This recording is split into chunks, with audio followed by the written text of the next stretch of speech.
L'intimidation.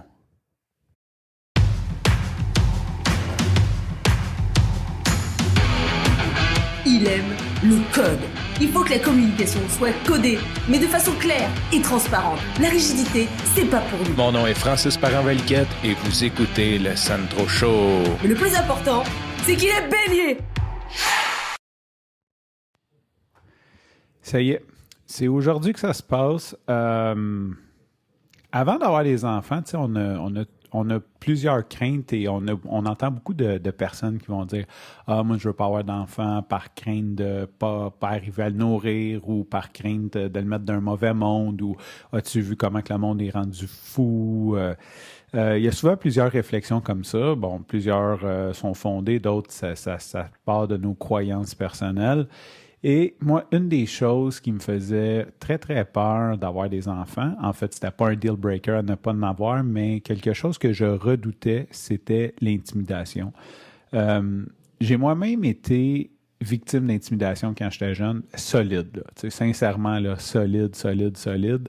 Heureusement pour moi, l'Internet, c'était nouveau, puis c'était les nerds qui étaient sur Internet, fait que j'avais IRC, puis je pouvais aller parler avec d'autres chum nerds qui se faisaient intimider comme moi. Fait que, puis les bad boys cool, ben ils savaient pas comment se connecter sur IRC, puis il n'y avait pas d'ordinateur, fait qu'on se faisait pas écœurer sur Internet. Aujourd'hui, la game est vraiment différente avec les réseaux sociaux parce que tu imagines quand t'écœurais, quand tu te faisais écœurer ou t'écœurais quelqu'un, bon, ben c'était ta petite gang, mais là, ils sont capables de diffuser ça à toute l'école, à tous les élèves. Tu sais, ça peut aller vite, ça peut venir viral. Ce qui fait qu'il y a parfois des nouvelles qu'un enfant s'est suicidé, que ça amène son lot de pression supplémentaire sur ceux qui se font intimider. Et ça donne des outils aux intimidateurs, aux bullies. Simple constat. Hein, je suis pas en train de dire qu'il faut enlever l'Internet. C'est rendu ça la vie. Et ma fille, ça fait une couple de fois qu'elle me parle de petits incidents, tu sais, qu'elle se fait écœurer. Bon, OK, t'es comme, OK, ouais. Et là, ce soir, j'étais d'un souper d'entraîneur de cardio plein air, puis elle m'appelle, puis elle me posait des questions, puis tout. Puis après, elle me montre, elle était en collant, elle est allée à l'école en jupe, en collant. Puis il y a 3 petits gars qui l'ont poussée par terre, elle s'est relevée, ils l'ont repoussée une deuxième fois. Elle a les collants déchirés. Ils ont dit pour y faire peur qu'elle allait aller battre son petit frère juste comme pour l'intimider encore plus. C'est venu me chercher, là. Ça m'a amené. J'ai fait beaucoup de travail sur moi. Je suis quand même resté relativement calme. Mais c'est venu me chercher une vague d'émotions. Là, j'enregistre, il est 1h du matin parce que j'aurais pas été capable de me coucher avant. Tu sais, ça m'a fait monter des émotions, là. Et là, Jeanne, elle me dit, elle dit, les petits gars, ils m'ont écrit une lettre d'excuse, puis je sais pas trop, supposément, il faut qu'ils les fassent signer par leurs parents. Là, j'ai dit, non, j'ai dit, là, on fait quelque chose avec ça. Puis là, ben, c'est sûr que, comme tout bon enfant qui se fait intimider, ma fille est comme, non, mais tu sais, elle a peur des représailles, évidemment. Fait que c'est comme ça que le cycle se perpétue, parce que là, tu as peur des représailles, fait que les intimidateurs se mettent à intimider impunément. Fait que je suis sans ressources. Tu sais, on regarde ça, là, on est totalement sans ressources. Moi puis 2 de mes chums, on pousse une fille, on la pitch sur le trottoir, on s'en va au poste, là, puis on est dans le trouble. Là. Mais des enfants, c'est correct. Il y a comme pas de problème. Fait que là, l'autre affaire, c'est, je veux dire, tu peux pas te faire justice toi-même, puis encore moins quand tu as 40 ans, puis que tu des petits culs de 9 ans, je veux dire, qu'est-ce que tu veux faire, man? Je veux dire, ça fait comme aucun sens. Fait que qu'est-ce que tu fais? Fait que tu passes par la direction de l'école et clairement, la direction de l'école ne fait rien parce que c'est pas le premier incident, surtout que ces 3 petits gars-là sont très, très, très reconnus. Fait que je fais ce que je sais faire à moitié. Je vais dire à moitié parce que là, les émotions ont pris le dessus. Je me suis dit, OK, il faut que je communique avec les parents de ces enfants-là. Et aujourd'hui, on a une application qui s'appelle Classe Dojo, qui est comme une espèce de réseau social pour les professeurs privés avec les parents. et on peut parler avec les parents. Le seul bémol, c'est qu'on peut parler avec les autres parents, mais c'est un chat public. Donc, je suis... parce qu'il y en a 2 sur 3 qui sont dans la classe à ma fille, évidemment. C'est pour ça que je peux leur parler. Fait que je m'en vais sur le chat public, puis de la classe. Puis j'écris qu'il y a eu un incident, que les parents de X et Y, je les nommerai pas, que leurs enfants ont poussé ma fille au point d'arriver avec les collants déchirés et que je ne tolérerai pas un second écart de cette nature de la part de leurs enfants. Et là, j'ai quelqu'un qui comprend pas trop le message puis il pense que j'accuse tous les enfants de la classe. J'ai Catherine qui revient qui dit non, il accuse juste les parents de lui et de lui. Ah, il dit excusez d'abord. Et là, j'ai le père d'un des 2 papas, des deux enfants, tu sais, puis j'aurais tellement le goût de le détruire, mais je le ferai pas. Mais en gros, sa réponse, c'est le chat n'est pas un endroit pour régler vos problèmes. Je vais attendre les communications officielles de l'école pour ce qui est de cet incident que vous dites implique mon fils. OK. Tu peux...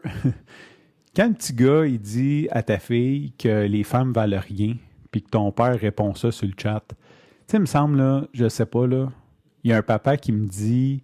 que mon gars a frappé une petite fille ou qu'il l'a poussé par terre, là, je suis pas violent, là, mais je le pogne par l'oreille. Puis je dis, viens, on va aller s'expliquer avec. J'écris pas genre, je vais attendre d'avoir une communication de l'école. Là. Écoute, appelle-moi, ça c'est mon numéro de téléphone, appelle-moi, on va régler ça là. Puis crois-moi que si c'est vrai, ce n'est pas comme ça que j'ai élevé mon fils, il va avoir une conséquence. Puis il va réparer ses torts. Mais bon, ça a l'air que... Dans le cas de ce parent-là, ça ne le dérange pas. Fait qu'on peut vite faire le lien entre l'éducation à la maison et comment qu'ils agissent à l'école. Fait que ça, c'est un petit peu... ça a juste comme resté là.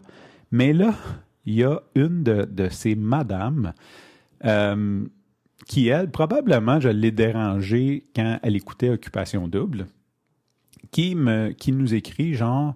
le chat n'est pas un endroit, je vous invite à communiquer avec la direction de l'école et je ne tolérerai pas un deuxième écart comme ça et considéré au sens de la loi selon le code criminel comme une prolifération de menaces. OK. Mais toi, t'as-tu lu le message? Genre, il y a 3 petits gars qui poussent ma fille. Moi, j'avise les parents que je vais contacter la direction pour que ça cesse. Puis toi, tu m'accuses de proliférer des menaces. Fait que je suis comme, OK. Et là, je réponds pas.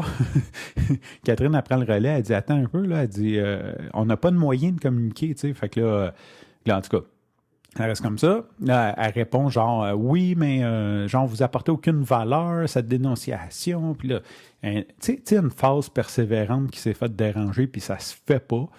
Fait que là, j'ai dit, écoute, je suis vraiment désolé. Puis là, elle a écrit genre quelque chose comme, c'est juste un incident d'une cour d'école, comme vous n'avez pas pollué l'Internet avec ça. Fait que j'ai dit, je comprends que pour vous, ce n'est qu'un incident banal d'une cour d'école de primaire. Je respecte ça. J'ai dit, ça reste quand même que ma fille a été poussée, agressée physiquement par 3 garçons au point d'avoir des vêtements déchirés, ce qui constitue un acte criminel. Là, c'est pas comme moi que tu m'accuses de proliférer. Là, ils ont vraiment fait ça. Il y a des témoins. Elle est revenu les vêtements déchirés. Là, je veux dire, c'est pas comme n'importe quoi.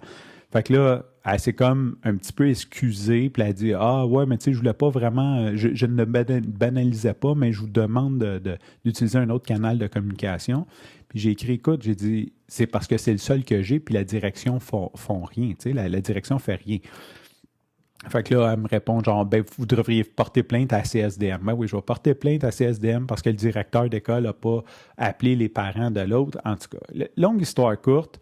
En gros... théoriquement, l'école était supposée appeler les parents. Clairement, ils ne l'ont pas appelé, avoir la réponse du père. Et là, j'ai cette dame-là qui est en croisade parce que ça ne se fait pas d'écrire sur le chat qui est contre moi. Fait que finalement, j'ai comme réussi à calmer le jeu. J'ai dit, parce qu'elle m'a dit, je ne sais pas trop, là, je vous encourage à faire ci. J'ai dit, et je vous souhaite une bonne nuit. Et moi, j'ai répondu, je vous souhaite que vous n'ayez jamais à dealer avec une situation comme ça. Et là, la magie est apparue. Il y a un autre mère qui a écrit, elle dit justement, dis-moi, demain j'ai rendez-vous avec les professeurs parce que ces petits gars-là intimident mon gars. Ça fait plusieurs fois qu'il rentre en pleurant de l'école puis il a peur d'aller à l'école. Puis après, il y a une autre personne qui a dit à Francis puis aux autres parents qui vivaient cette situation, on vous envoie de l'amour. Puis, fait que là, il y a comme eu un renversement de messages. Au lieu d'être de messages de haine, vous nous dérangez.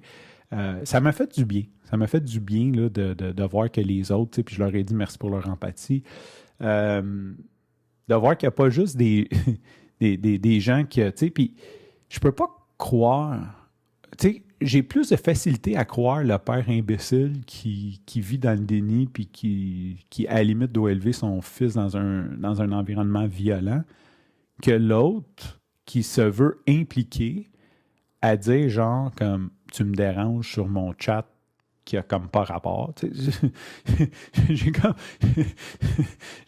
elle me gosse plus elle que le père de celui qui s'occupe pas de son enfant. Fait que c'est ça. Ça me fait vraiment chier. Ça me fait vraiment chier pour plusieurs raisons. Je sais pas si je devrais dire ça. Tu sais. C'est sûr que je viens d'un milieu où on ne règle pas les problèmes avec la direction par la police. J'ai comme pas le choix de passer par là. Je suis conscient qu'ils peuvent absolument rien faire. Fait que ça va être comme juste une grosse perte de temps. Mais je vais le faire quand même.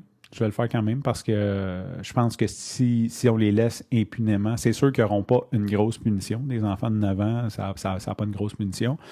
Si c'est un enfant de 19 ans, là, c'est une autre affaire, mais un enfant de 9 ans, ça a l'air que c'est correct. Ils peuvent pousser, écœurer, pousser, intimider, menacer de faire mal à un enfant de 6 ans. Puis ça, c'est banal. Fait que c'est là j'en suis. C'est pas l'épisode le plus,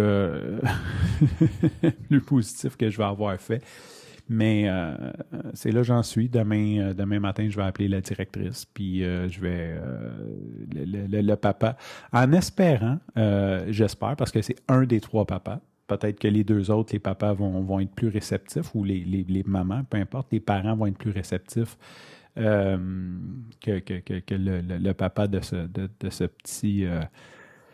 de ce petit garçon-là. Sur ce, je te remercie pour ton écoute. Je te dis à demain et bye bye.